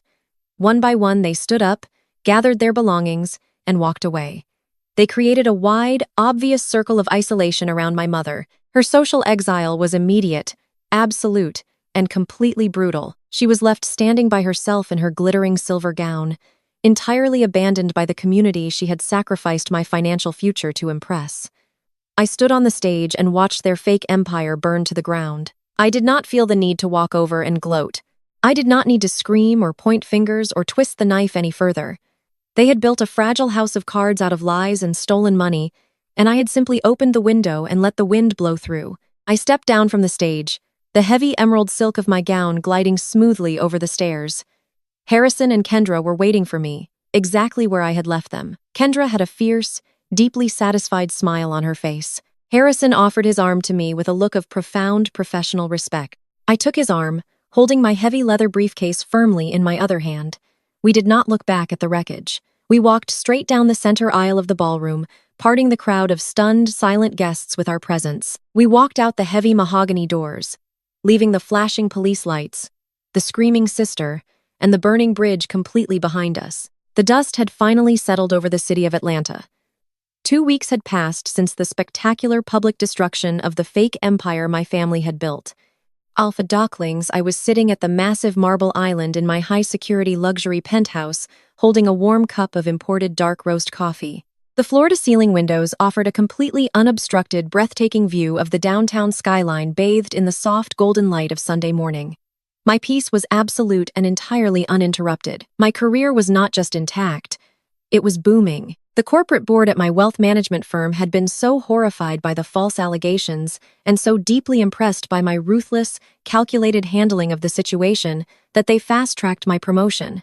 I was officially a senior partner occupying the largest corner office on the executive floor. Over the past 14 days, I had watched the complete collapse of my family from a safe, comfortable distance. Connor was currently sitting in a county jail cell wearing a standard issue jumpsuit. Because Winston was completely bankrupt, and Valerie had zero access to credit, nobody could post his exorbitant bail. The fraud detectives had uncovered even more financial irregularities in his failed startup, ensuring he would not be seeing the outside world anytime soon. Winston was forced to file for total liquidation of his logistics company. His highly prized country club membership was permanently revoked. The elite black society of Atlanta had excommunicated my parents with a swiftness that was almost terrifying to witness, and the eviction notice I had dropped on the table at my graduation dinner had been executed flawlessly. The county sheriff had arrived at the suburban estate right on schedule, forcing Maya and my parents to vacate the premises immediately. The soft, melodic chime of the private intercom system echoed through my quiet penthouse. It was the concierge from the main lobby downstairs. I pressed the communication button, expecting a routine notification about a grocery delivery or a floral arrangement from a client. Instead, the voice of the head of security came through the speaker. He sounded highly uncomfortable, lowering his voice, as if he was trying to prevent a chaotic public scene. I told me that there were 3 individuals in the lobby aggressively demanding to see me. He said they bypassed the outer security gate by following a delivery truck inside, and now they were refusing to leave the reception area. He read the names from the identification cards they had forcefully shoved onto his pristine desk. Winston, Valerie, and Maya. The security chief asked if I wanted him to call the local police department and have them physically escorted off the property for trespassing. I stood completely still in my kitchen, the warm coffee mug resting in my hands. The irony of the situation was almost too poetic to comprehend. 2 weeks ago, my mother had desperately signaled security at a luxury hotel, trying to have me thrown out of her anniversary gala like a piece of worthless garbage. Now she was the one standing in a lobby facing the very real threat of being dragged out into the street by the authorities. I told the security chief to hold off on calling the police. I wanted to see this for myself. I set my coffee mug down on the marble counter. I walked into my expansive closet and selected my clothing with absolute deliberate intention. I did not throw on a pair of casual sweatpants or a faded shirt. I put on a set of pristine cream-colored silk loungewear. I slipped my feet into a pair of designer leather loafers. I checked my reflection in the mirror, making sure my posture was flawless and my expression was completely unreadable. I looked exactly like the woman who owned her entire world. I stepped out of my apartment and walked into the private elevator reserved exclusively for penthouse residents. I pressed the button for the ground floor. As the heavy steel doors slid shut and the elevator began its rapid descent, I felt a strange, chilling sense of anticipation. I was not afraid. I was not anxious. I was simply ready to close the final chapter on the most toxic era of my life. For 35 years, they had treated me like a secondary character in my own existence. They had called me a bitter, jealous, angry woman simply because I refused to fund their delusions. Now the heavy metal box was carrying me down to face the exact people who had wished I was never born. The elevator doors chimed and slid open to reveal the sprawling, immaculately designed lobby of my building. The space was an architectural masterpiece of polished granite modern art installations and towering indoor palm trees. It was a space designed exclusively for the ultra-wealthy. A space that demanded respect and absolute decorum. Standing right in the middle of this pristine environment, looking entirely out of place, were the 3 people who had spent my entire life trying to make me feel worthless. The visual contrast was deeply jarring. The flawless, arrogant facade they had maintained at the steakhouse and the anniversary gala was completely gone. Winston looked like he had aged 20 years and 14 days. His posture, usually so rigid and imposing, was slumped and defeated. He was wearing a wrinkled button-down shirt, his eyes darting nervously around the luxury lobby, as if he expected the walls to close in on him. Valerie was completely unrecognizable. The custom silk dresses and the perfectly styled hair were nowhere to be seen. She looked disheveled, exhausted, and deeply panicked. The proud, judgmental matriarch of the church had been reduced to a desperate woman standing in the lobby of the daughter she threw away. And then there was Maya, the golden child. The sister who had posted smug videos bragging about how her divine abundance was tied to my removal from her life. Maya was leaning against the front reception desk, her face blotchy and swollen from crying. She was not carrying a designer handbag. She was not clutching the arm of her privileged white husband. She was gripping the thin red plastic drawstrings of 2 heavy black trash bags. I let my eyes drift down to the polished granite floor. Surrounding their feet were several more heavy-duty black trash bags bulging with whatever clothing and personal items they had managed to frantically stuff inside before the county sheriff locked the doors to my property. They had been physically thrown out into the street. They had nowhere to go. Their elite church friends had abandoned them to protect their own reputations. Their wealthy social circle had turned their backs on them. The bank accounts were frozen. The credit lines were completely shut down. The illusion of generational wealth had been replaced by the stark, undeniable reality of black plastic lawn bags sitting in a luxury high-rise lobby. I stepped out of the elevator bay, and the sharp click of my leather loafers echoed against the stone floor. Their heads snapped in my direction simultaneously. They looked at me as if I was the absolute last life raft in a dark, freezing ocean. They had come to the high-security penthouse of the family Scapegoat to beg for their very survival. I stood a few feet away from the miserable cluster of my former family. The sheer silence of the luxury lobby stretched between us, heavy and suffocating.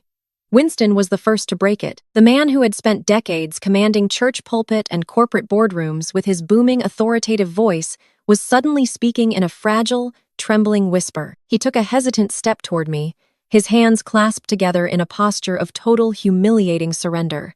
Winston began to beg. He told me that Connor had been denied release on his own recognizance due to the severity of the felony forgery and the high-flight risk associated with the bankruptcy of the logistics company.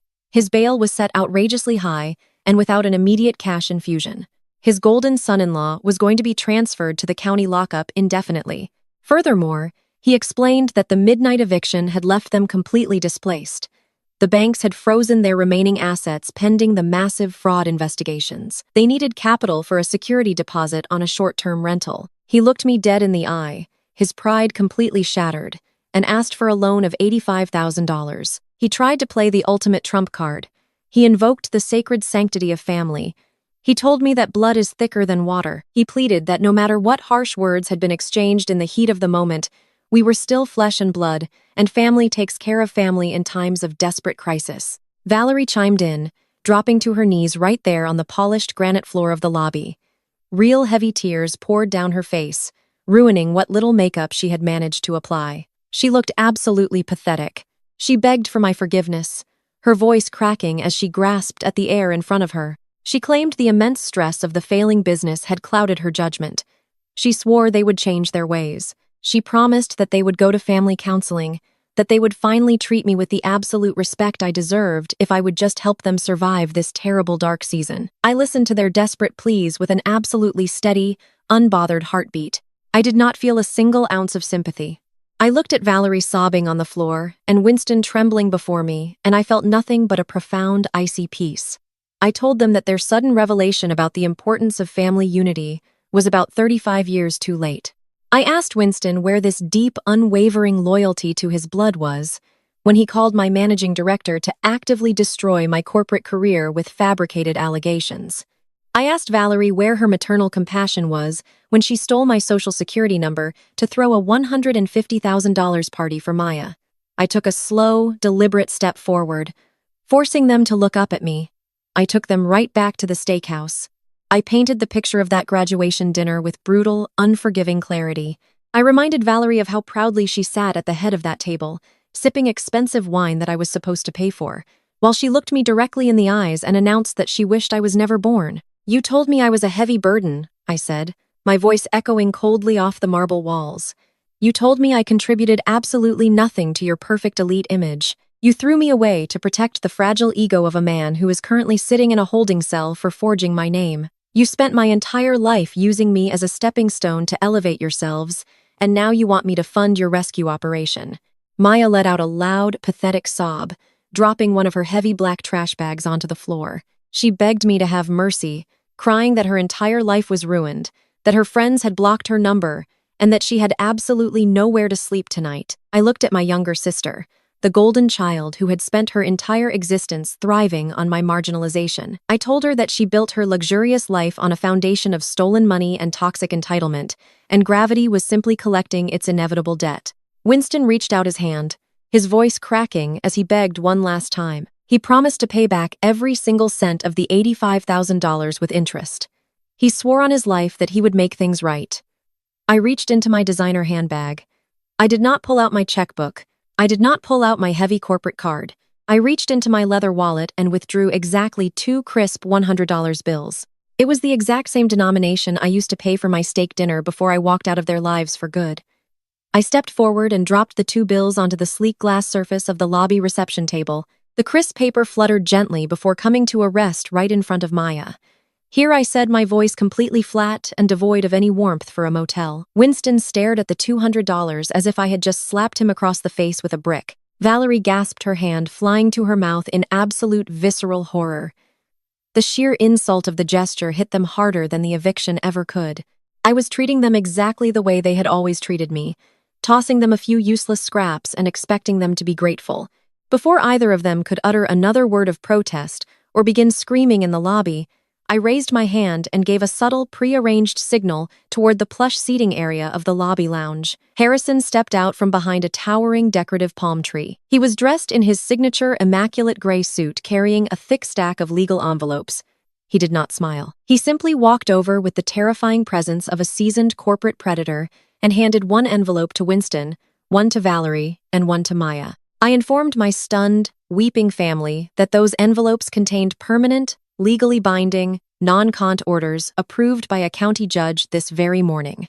I looked Winston dead in the eye and told him that if he, his wife, or his daughter ever approached my building, my office, or my person again, Harrison had explicit instructions to have them immediately arrested for criminal harassment.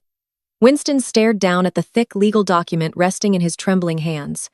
The heavy cream paper seemed to mock the absolute ruin of his life. I watched his eyes scan the bold legal print detailing the terms of the permanent non-cont order. He read the clause that explicitly promised immediate criminal arrest if he ever stepped foot within 500 feet of me or my firm. The arrogant patriarch who had spent my entire life barking orders and demanding absolute submission was finally rendered completely speechless. He swallowed hard, his throat bobbing, but he did not dare look up at Harrison. He knew a lethal corporate predator when he saw one. Maya was completely paralyzed. She stood clutching the red plastic drawstrings of her garbage bags, her eyes wide and vacant. The reality that there would be no magical bailout, no secret family vault to rescue her from her own financial incompetence had finally broken her spirit. She was officially homeless, completely broke, and married to a man facing years in a federal penitentiary. But Valerie simply could not accept the finality of the situation. The woman had spent 40 years controlling every single narrative in our family. She was utterly incapable of processing a reality where she held absolutely zero power. She looked at the two crisp $100 bills sitting on the glass reception table. Then she looked at the legal envelope in her hand. The sheer, undeniable permanence of her consequences finally crashed down on her shoulders. Valerie let out a loud, visceral wail that echoed harshly against the polished marble walls of the luxury lobby. Her knees buckled beneath her. She collapsed entirely, dropping straight down onto the cold granite floor. She did not care about keeping up appearances anymore. She did not care about looking refined or wealthy or poised. The high society church matron was completely gone. She was just a desperate, terrified woman who had finally run out of victims to exploit. She looked up at me from the floor, her face stained with tears and smeared makeup. She clutched the fabric of her rumpled shirt, her chest heaving as she gasped for air. "How could you do this to your own mother?" Valerie sobbed, her voice cracking with a mixture of profound grief and lingering accusation. "After everything we have been through, how can you just throw your own mother out into the street?" I stood there in my immaculate cream-colored silk loungewear looking down at the woman who gave birth to me. I did not feel a single trace of guilt. I did not feel the heavy, suffocating weight of daughterly obligation that had chained me to her toxic expectations for over 3 decades. I looked at her crying on the floor, and I felt nothing but a brilliant, crystal-clear sense of absolute justice. "Mothers protect their children," I said, my voice smooth, calm, and carrying effortlessly across the quiet lobby. "Mothers nurture their daughters. Mothers do not steal Social Security numbers to fund fraudulent country club weddings. Mothers do not call corporate board members to destroy the careers of their own children. Mothers do not look their daughters in the eye at a graduation dinner and announce to a room full of people that they wish they had never been born." Valerie opened her mouth to protest, to offer some pathetic manufactured excuse for her lifetime of abuse, but I did not let her speak. I took one deliberate step closer to her, ensuring she could hear every single syllable of my final declaration. "I am not throwing you out into the street," I said, keeping my tone completely devoid of mercy. "I am just living my life as though I never had a family. Remember your toast at the steakhouse? You looked right at me and told me you wished I was never born. I am simply giving you exactly what you asked for. Consider your wish granted." I did not wait for her response. I did not need to hear another lie, another empty apology, or another desperate plea for cash. The transaction was completely over. The emotional debt they owed me was permanently canceled. I turned my back on them. It was a simple physical movement, but it carried the weight of a monumental spiritual release. I signaled to Harrison with a brief nod. My brilliant mentor offered me a highly respectful smile, turning his broad shoulders to follow my lead. I walked directly toward the private resident elevators. The sharp, confident click of my leather loafers against the granite floor sounded like the ticking of a clock marking the start of my actual life. I did not rush. I did not look over my shoulder. I pressed the call button and waited perfectly still as the heavy steel doors slid open with a soft, melodic chime. I stepped into the elevator cabin. Harrison stepped in right beside me, turning to face the lobby. I looked out through the open elevator doors one last time. I saw Winston standing frozen, staring blankly at the floor. I saw Maya weeping silently into her hands, and I saw Valerie kneeling on the marble, screaming my name, begging me to come back and fix the life she had destroyed with her own 2 hands. I reached out and pressed the button for the penthouse floor. The heavy steel doors began to close, narrowing my view of their pathetic, broken tableau. The gap grew smaller and smaller, until the doors finally met in the middle with a solid, definitive lock. The screaming of my mother was instantly cut off. The lobby vanished. The toxic, suffocating presence of my family was completely erased from my reality. The elevator engaged, pulling me smoothly and rapidly upward toward the top of the skyline. The absolute silence inside the cabin was the most beautiful sound I had ever heard in my entire life. I closed my eyes and took a deep, unrestricted breath, filling my lungs with clean, unburdened air. The heavy armor I had worn for 35 years slowly melted away. The constant gnawing anxiety of trying to prove my worth to people committed to misunderstanding me was entirely gone. I was no longer the scapegoat.